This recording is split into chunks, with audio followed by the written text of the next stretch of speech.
This happened a week before our wedding, and I was already starting to get tired of hearing, "Lord Tom, well, you took the weight on yourself," or variations on this theme.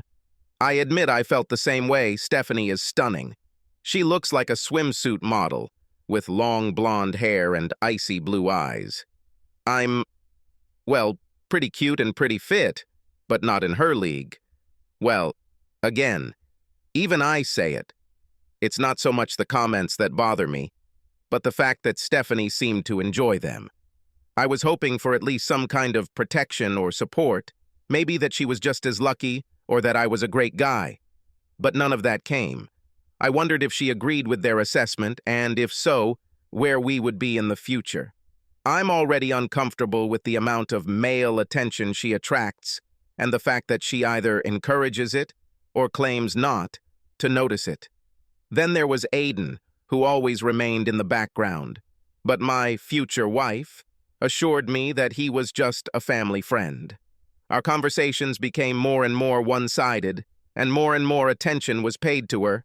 At first I chalked it up to the stress of the wedding and becoming a bride. However, in many ways this is self-hypnosis.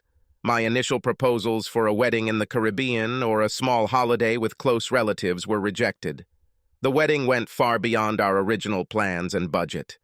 But she had to have the perfect dress, the perfect venue, the cake, the ring, and her second cousins had to be added to the guest list, which was approaching 270 people at that stage. I seemed to be lost in the shuffle. I was often instructed, but usually ignored. I wondered if anyone would notice if I just didn't show up, and I wondered again about why she was marrying me. Her mother mentioned a property for sale near where they lived. This is a fantasy. There was no way we could afford houses like this, at least for many years.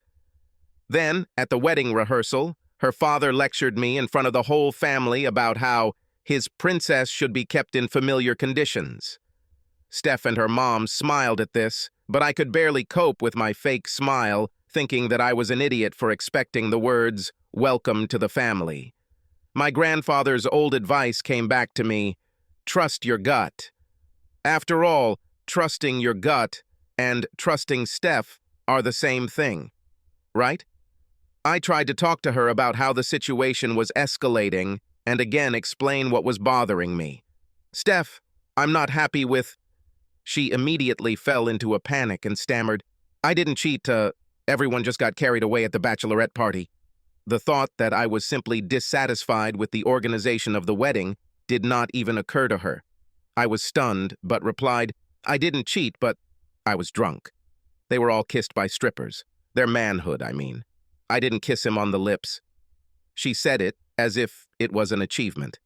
They focused on me as the bride. Everyone said that I should do it, even my mother. There is no need to react like that. I have the right... What? You have the right to please someone else's manhood? So, or what? Yeah, no. I mean, it was nothing, just a drunken party. You shouldn't overreact to it. I suspect this will be the first of many conversations where you will explain what you are entitled to and that I should not overreact. I have rights too, including the right not to marry you. Don't be ridiculous. Everything is already organized. Except for the groom, who must be important to you. But I'm sure Aiden will arrange everything. This is just the last straw, Steph. You didn't listen to me for weeks, deliberately flirted and behaved like a self-sufficient princess. Well, now you can do things your way if I'm not around. She was furious. How dare I treat her like this? I must become a man, not be a weakling. We will deal with all this later, and the wedding must take place. On autopilot, I went to my sister. She is a formidable woman, and I expected scolding from her after repeating my sad story. She just smiled, and then the smile grew into laughter. "Thank you. I never liked that arrogant bitch. I knew that in the end, you will achieve your goal, brother. Grandfather will be proud of you. In any case, she overestimates her own weight. You are too good for her. Subscribe to our channel so that your second chaff doesn't cheat on you, and go ahead and listen to the next story, because this story is nothing compared to the next one. If you're under 18, don't even think about listening to the next one.